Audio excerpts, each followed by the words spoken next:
ये जो हमने तरीका बताया था वो फाइल हमने ये वाली यूज़ करी थी। इस फाइल को भी मैं डिस्क्रिप्शन में डाल दूंगा, आप वहाँ से डाउनलोड कर सकते हैं प्रैक्टिस के लिए। लेकिन ये नहीं कि जो आप स्टॉक मेंटेन बनाएंगे वो ऐसा ही बनेगा, इतना ही बनेगा या फिर इतने ही प्रोडक्ट होंगे। नहीं, ज़्यादा प्रोडक्ट हो सकते हैं। ये खाली मैंने तरीका सैंपल बता रखा है। यहाँ पे कंप्लीट चीज़ हमारी ऑटोमेटिक जनरेट हो रही है, लेकिन एक चीज़ जनरेट नहीं हो रही। एक तो हमारे पास जो परचेज प्राइस है, मान लीजिए रैम हमने परचेज करी है 400 रुपये की, ठीक है। सेल्स प्राइस 440, ये हमने 10% इसका मार्जिन जोड़ रखा है इसके अंदर। लेकिन भविष्य में जब हम रैम परचेज करें और रैम कुछ महंगी आ जाए, 450 रुपये या 450 रुपये की आती है, तब ये देखो ये हमने मैनुअल प्राइस डाले हैं, ये ऑटोमेटिक अपडेट नहीं हो रहे। यहाँ पे हमने इसको मैनुअल अपडेट करना पड़ेगा। तो जैसे हम भविष्य में जब भी रैम परचेज करें या सीडी परचेज करें बिक्री के लिए, या कोई भी प्रोडक्ट आप परचेज कर रहे हैं, उसका रेट अप या डाउन जाता है, तो उस स्थिति में जो परचेज की अमाउंट है वो ऑटोमेटिक अपडेट हो जाए। और जब ये अपडेट हो जाएगी ऑटोमेटिक, तो सेल्स प्राइस भी ऑटोमेटिक अपडेट हो जाए, है ना। दूसरा, जब भी हम परचेज बुक के अंदर, अभी हमने 20 मॉनिटर खरीदे हैं, अगर हमने 5 मॉनिटर और ख़रीद लिए तो यहाँ पे देखो ये भी मैनुअल डाला हुआ है, ये भी 20 ही रहेगा, तो ये भी ऑटोमेटिक 25 हो जाए। 5 और अगर हमने ख़रीद लिए तो हो जाए ना। तो इसके लिए मैंने एक परचेज ऑर्डर के नाम से एक सीट और बनाई है, ताकि हम डेट वाइज ऑर्डर करते रहें, यहाँ पे लिखते रहें। जब भी ऑर्डर करें तो आगे हम लिखते चले जाएं। यहाँ पे इनको चेंज नहीं करना है, हमने जब भी परचेज करना है, किस डेट में हमने परचेज किया, वो बिल डिटेल हमने यहाँ पे चढ़ा देनी है। और जैसे अब कोई भी आइटम दोबारा से परचेज होगा, डीवीडी का यहाँ पे 50 क्वांटिटी है 14 के हिसाब से। अगर हमने भविष्य में यहाँ पे डीवीडी खरीदी है 15 रुपये के हिसाब से, तो वो वाला अमाउंट वहाँ पे जुड़ जाए, उसका परचेज अमाउंट और सेल्स अमाउंट।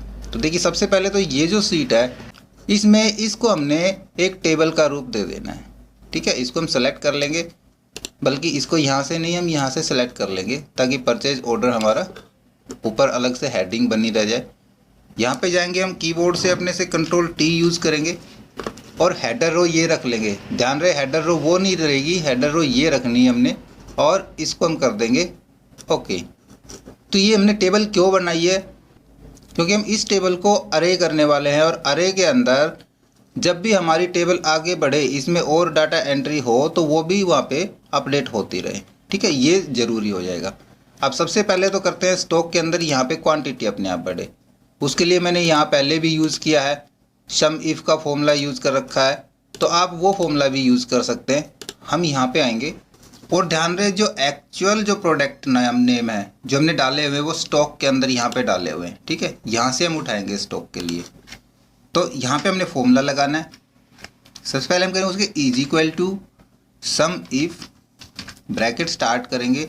सबसे पहले पूछ रहा है रेंज, तो रेंज हमने परचेज ऑर्डर के अंदर परचेज वाली देनी है, ठीक है ना। ये वाली सम रेंज डाल देंगे हम यहाँ पे, हो गई। सम रेंज नहीं, ओनली रेंज, कोमा इसका क्राइटेरिया हम यहाँ से उठाएंगे। ये देखो आइटम नेम यहाँ पे डाल रहे हैं, तो ये इसके फॉर्मूले के नीचे छुप गया। ये सेल होगा हमारा C3, तो मैं यहाँ पे मैनुअल लिख देता हूँ C3, कोमा यूज़ करेंगे। सम रेंज के अंदर फिर से परचेज ऑर्डर में जाएंगे और हम यहाँ पे क्वांटिटी वाली सम रेंज डाल देंगे, ठीक है। ब्रैकेट बंद कर लेंगे। आप देखो यहाँ पे इस टेबल की जो भी हमने रेंज उठाई है, वो यहाँ पे टेबल 1 आइटम और टेबल 1 क्वांटिटी दिखा रहा है ना, जबकि रेंज नहीं दिखा रहा। क्यों? क्योंकि हमने इसको टेबल बनाया हुआ है, ठीक है। हो गया। एंटर यूज़ करेंगे तो देखो यहाँ पे 30 हो गए। अब क्यों? क्योंकि मॉनिटर हमने देखो 2 बार परचेज, ये मॉनिटर यहाँ पे 30 परचेज करे है ना, और जबकि हमने वहाँ पे डाल रखा था कितना, 20 ही डाल रखा था। तो इस तरह से वो अपडेट नहीं होगा, तो गड़बड़ हो जाएगी। इस फॉर्मूले को हम ड्रैग कर लेंगे, Ctrl+D, नीचे तक मैंने इसको ड्रैग कर लिया, तो सारे ऑटोमेटिक अपडेट हो गए। तो वहाँ जब भी हम आइटम कोई जोड़ेंगे तो वो ऑटोमेटिक यहाँ पे जुड़ता चला जाएगा। अभी हम प्रैक्टिकल करके देखेंगे। पहले यहाँ पे और देख लेते हैं कि परचेज अमाउंट 400 रुपये रैम की अमाउंट है। देखिए, परचेज ऑर्डर के अंदर रैम की अमाउंट 400 रुपये ही है। अगर आगे हमने भविष्य में रैम फिर से परचेज करी और 450 रुपये आ गई, तो यहाँ पे 450 रुपये होना चाहिए, या 500 रुपये आई तो 500 होना चाहिए। इस फॉर्मूले को हम अरे बनाएंगे। तो ध्यान से देखना, इतना मुश्किल नहीं है, मैं सारे फॉर्मूले बता चुका हूँ, सारी टिप्स बता चुका हूँ। मैंने कंप्लीट एक्सेल ट्यूटोरियल भी शुरू किया हुआ है जिसमें हमने छोटे छोटे फॉर्मूले भी सारे बताए हैं, बहुत सारे फॉर्मूले बताए हैं। उसके बावजूद भी जब ये क्वेश्चन आते हैं कि हम ये कैसा करेंगे, तो थोड़ा सा तो दुख होता है। हमें यहाँ पे करेंगे, देखो इक्वल के साथ इफ़। ध्यान से देखना, यदि हमारा लॉजिक टेस्ट, मैं ये ले लेता हूँ रैम के सामने का प्राइस यहाँ से यही उठा रहा है, ठीक है, तो मैं ये ले लेता हूँ लॉजिक टेस्ट। इसको लॉक कर लेंगे F4 से, नहीं बल्कि इसको लॉक नहीं करना है, हम वापस F4 यूज़ करेंगे, कोमा यूज़ करेंगे कि ये किसके बराबर हो, ये इक्वल टू परचेज बुक के अंदर इनके बराबर हो गया। तब हमारा कौन सा सेल आना चाहिए कि भाई रैम यहाँ पे है तो ये आए, दूसरे नंबर पे है तो ये आए, तीसरे नंबर पे तो है आए, यानी कि जिस रो के अंदर वो लास्ट रैम जो हो वो आए। तो उसके लिए मैं यहाँ पे यूज़ करूँगा रो का फंक्शन, रो का फॉर्मूला यूज़ करूँगा, क्योंकि हमने वहाँ पे रो नंबर लेना है, कौन सी रो में लास्ट बार रैम या CPU आया है। ब्रैकेट स्टार्ट करेंगे और फिर से हम इसको रेंज दे देंगे। अब चीज़ ये ध्यान रहे कि हमने जब एक सेल लेना है और उस सेल के बदले हम पूरी रेंज दे रहे हैं, तो उस फॉर्मूले को अरे बनाना बहुत ज़रूरी होता है, ठीक है। ब्रैकेट क्लोज, वरना डबल कोट यूज़ करेंगे, ब्लैंक आ जाए। फिर से लास्ट ब्रैकेट क्लोज, और अरे जब बनाना है तब हम इसको अब कंट्रोल शिफ्ट और एंटर यूज़ करेंगे। यहाँ पे कुछ एरर दिखा दिया इसने, यह एरर दिखाएगा क्योंकि यहाँ हमने ये जो सेल लिया है यहाँ पे ये इक्वल टू, यानी कि ये सेल इक्वल टू उस रेंज के हिसाब से जाएगा, ठीक है। और कंट्रोल शिफ्ट एंटर अब इस यूज़ करेंगे तो अब ये देखो दिखा रहा है 3 नंबर रो, ठीक है। हम वापस चलते हैं, ये रैम 3 नंबर रो के अंदर है, यहाँ पे दिखा रहा है ये वाला नंबर उठाएगा 3 नंबर, और जबकि हमने इसको लेना है 1 नंबर के अंदर। तो अब क्या करेंगे, उसके लिए हम वापस इस फॉर्मूले के अंदर आएंगे और इस फॉर्मूले के अंदर हम यहाँ पे लास्ट में कर देंगे -2, ठीक है, और कंट्रोल शिफ्ट एंटर यूज़ करेंगे। अब देखो इसने 1 नंबर रो दिखा दिया, यानी कि जो रैम है वो 1 नंबर में डली हुई है। यहाँ पे जाकर देखते हैं हम, तो 1 नंबर में ये रैम डली हुई है। अब हम एक रैम और डाल लेते हैं, हम यहाँ पे आते हैं, हम 11 नंबर यूज़ करेंगे, आगे जाएंगे, डेट नहीं डाल रहे हम, यहाँ पे डालते हैं हम रैम, आगे जाएंगे, हमने 2 रैम और परचेज करी हैं और इस बार हमने करी हैं 450 के हिसाब से। अब इस फॉर्मूले में जाके देखेंगे तो यहाँ पे अभी भी 1 नंबर वाली ही रो उठा रहा है, जबकि रो कौन सी उठानी चाहिए इसने, इस बार रैम 2 बार आ चुकी है तो 2 नंबर वाली रो, यानी कि 11 नंबर वाली उठानी चाहिए। दूसरे नंबर पे जो रैम आई है, रैम दोबारा ही आई है ना, यहाँ पे 2 नंबर दोबारा रैम आई है और उसके सामने वाला नंबर 11 नंबर उठाना चाहिए। तो 11 नंबर का रेट यहाँ पे उठाए, तो उसके लिए हम क्या करेंगे, जो सबसे बड़ी संख्या है उसको ले लें, और बड़ी संख्या हमारे पास यहाँ पे 11 नंबर आ जाए, 1 के बाद रैम 11 नंबर में है ना। तो बड़ी संख्या लेने के लिए हम इस फॉर्मूले में थोड़ी सी एडिट करेंगे, इफ़ के सामने आएंगे, यहाँ पे हम लगाएंगे लार्ज के लिए। लार्ज का फॉर्मूला हम क्यों यूज़ करते हैं ये भी मैंने समझाया, आप हमारे वीडियो वो भी देख सकते हैं। ब्रैकेट स्टार्ट करेंगे, लार्ज वैल्यू यहाँ पे आ जाएंगे। अब लार्ज वैल्यू कौन सी उठाए, सबसे बड़ी, सबसे पहली लार्ज वैल्यू, तो हम कर देंगे (1), ठीक है। ब्रैकेट क्लोज कर लेंगे और कंट्रोल शिफ्ट एंटर यूज़ करेंगे। तो यहाँ पे वैल्यू एरर दिखा रहा है, वैल्यू एरर के लिए हम वापस इसमें आते हैं और यहाँ पे हम फॉर्मूला बार में जाते हैं। ये जो हमारा -2 है इसको हम यहाँ से हटाएंगे और इन्वर्टेड कोमा से पहले हम यहाँ पे -2 को यहाँ पे रख देंगे और कंट्रोल शिफ्ट एंटर यूज़ करेंगे। तो अब देखो यहाँ पे उठा रहा है 11 नंबर रो, ठीक है। लास्ट रो उठा ली इसने, क्योंकि रैम दूसरे नंबर पे जब आई है तो 11 नंबर पे आई है। तो रो जो फॉर्मूला है वो काउंट कर रहा है रो को, टोटल कितनी रो आई, 1 और 11 आई, और लार्ज फॉर्मूला उसमें से लार्ज नंबर को, यानी कि जो लास्ट में आया 11 नंबर, उसको उठा रहा है, उठा लिया। अब हमने यहाँ पे प्राइस चाहिए, तो प्राइस के लिए अब हम सिंपली यूज़ करेंगे जो आप ज़्यादातर सीख चुके हैं फॉर्मूला वी लुकअप का। यहाँ पे हम करेंगे V lookup bracket start, lookup value के अंदर जो हमारा 11 नंबर रो आ गया वही हम लुकअप ले लेंगे, यानी कि ये पूरा फॉर्मूला जिससे हमने 11 नंबर निकाला, जो टॉप रो निकाली, वो हमारा लुकअप हो जाएगा, ये कंप्लीट फॉर्मूला। तो यहाँ पे आके करेंगे कोमा, ये लुकअप हो गया हमारा। उसके बाद टेबल अरे, टेबल अरे के लिए हम वापस परचेज ऑर्डर में जाएंगे और ये लुकअप ले रहा है तो यहाँ से सिलेक्ट करेंगे और पूरी टेबल हम सिलेक्ट कर देंगे, हो गई। कोमा यूज़ करेंगे। उसके बाद कह रहा है हमने प्राइस लेना है ना, तो 1 2 3 4 5वां कॉलम हम यहाँ पे उठा लेंगे, कॉलम नंबर 5, कोमा 0 ब्रैकेट बंद, कंट्रोल शिफ्ट एंटर।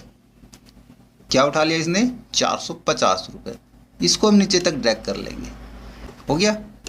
अब देखो रैम का लास्ट प्राइस 450 उठा लिया। यहाँ पे रैम कितनी हो रही है टोटल? यहाँ पे रैम हो रही है, यहाँ पे रैम है ही नहीं, परचेज बुक के अंदर नहीं आ रखी है, तो हमने क्या करना पड़ेगा, यहाँ भी हमने रैम डालना पड़ेगा। हम इस फॉर्मूले को नीचे तक खींचेंगे